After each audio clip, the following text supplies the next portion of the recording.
Hi everybody, yes, Mount Vernon Kid here.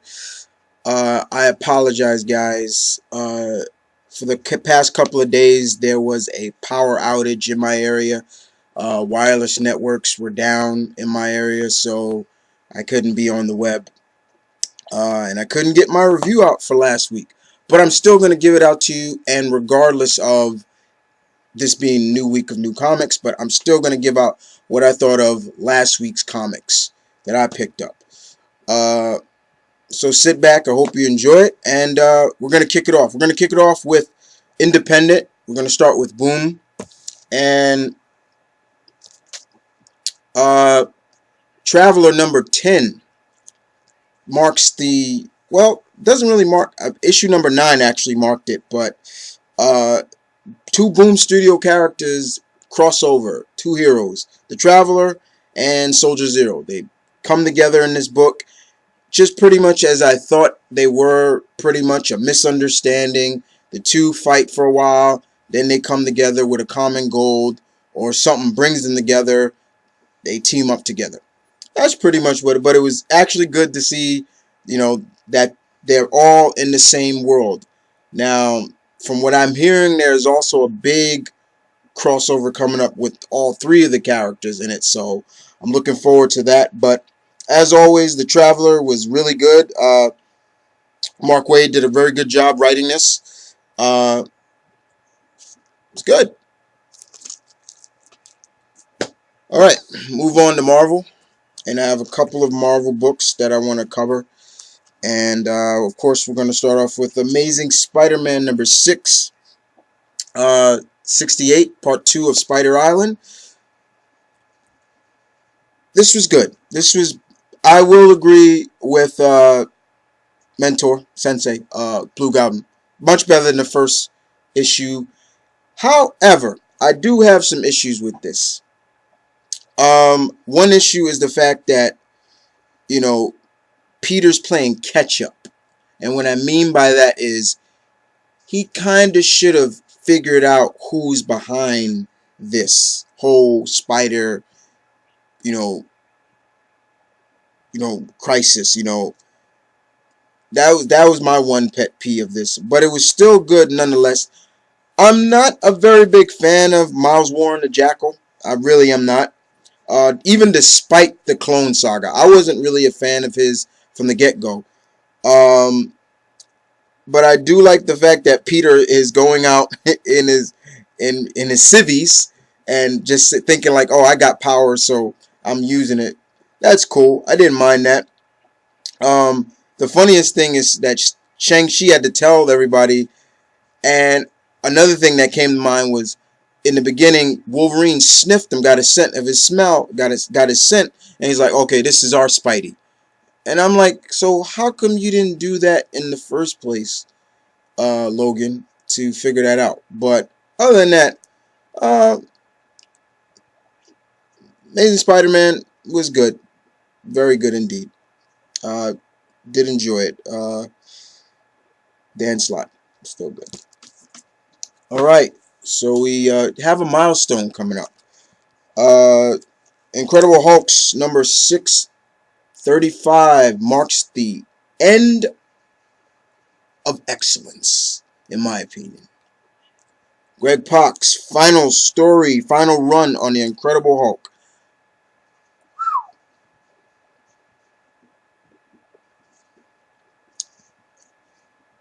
I must say, Mr.Pak, thumbs up to you, Mr. Sir, I salute you. You not only, for the past couple of years on Hulk, you not only solidified that this character is truly one of Marvel's Hall of Famers. You truly rebooted, rejuvenated this character, and you made him great again. You picked up right where Mr. Peter David left off, and you ran with it.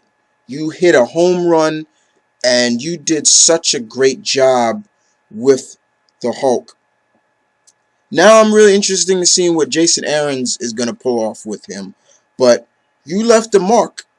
10 years from down the line, I'm hoping when people have discussed great Hulk writers, of course they'll put the creators and stuff like that, Peter David, your name will be up in that category as well, sir, because you did such a great job on this book.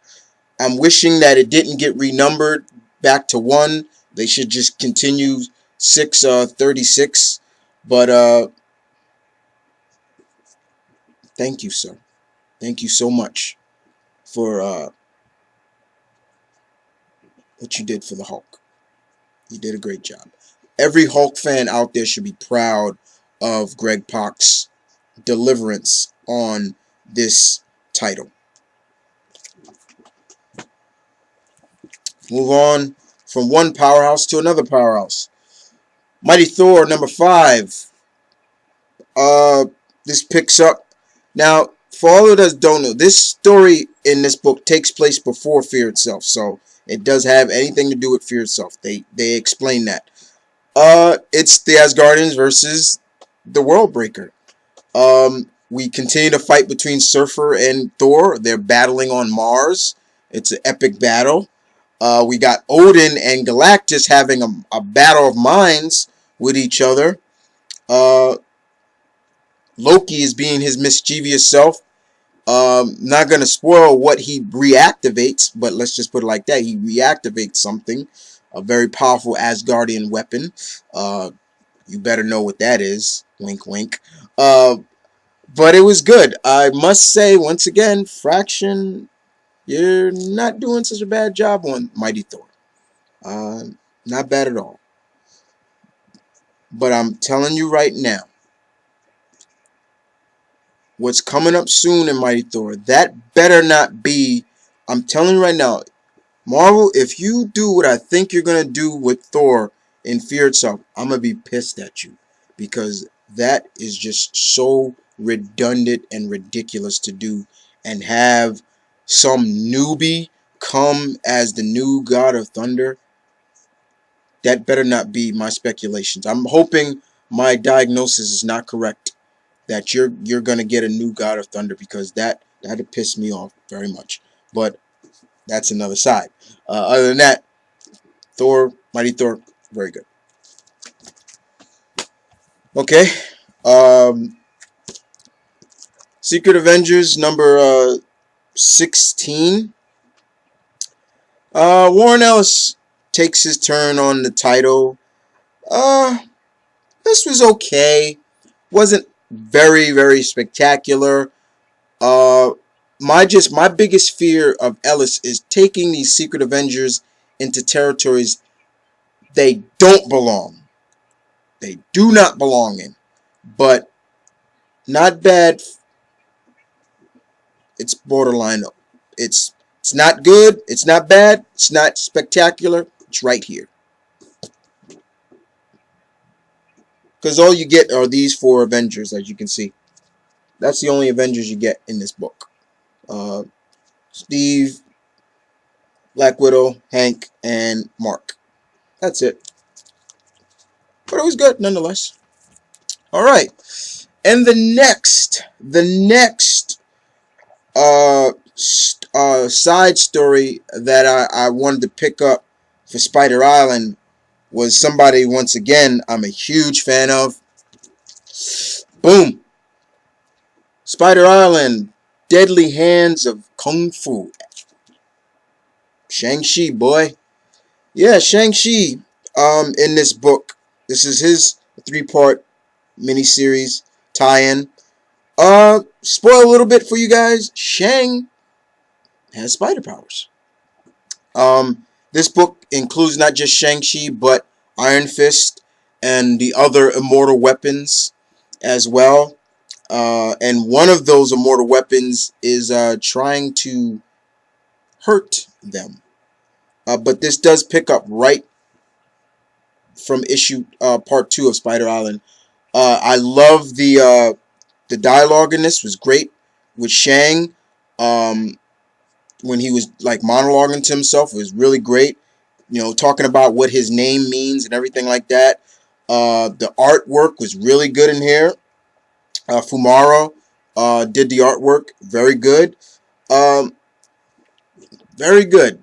It's been a long time since we see Shang-Chi in his own title or so, but it's good to see him in this miniseries, along with Danny Rad, of course, but very good. Very good in my opinion. If you're a fan of Shang-Chi, check it out.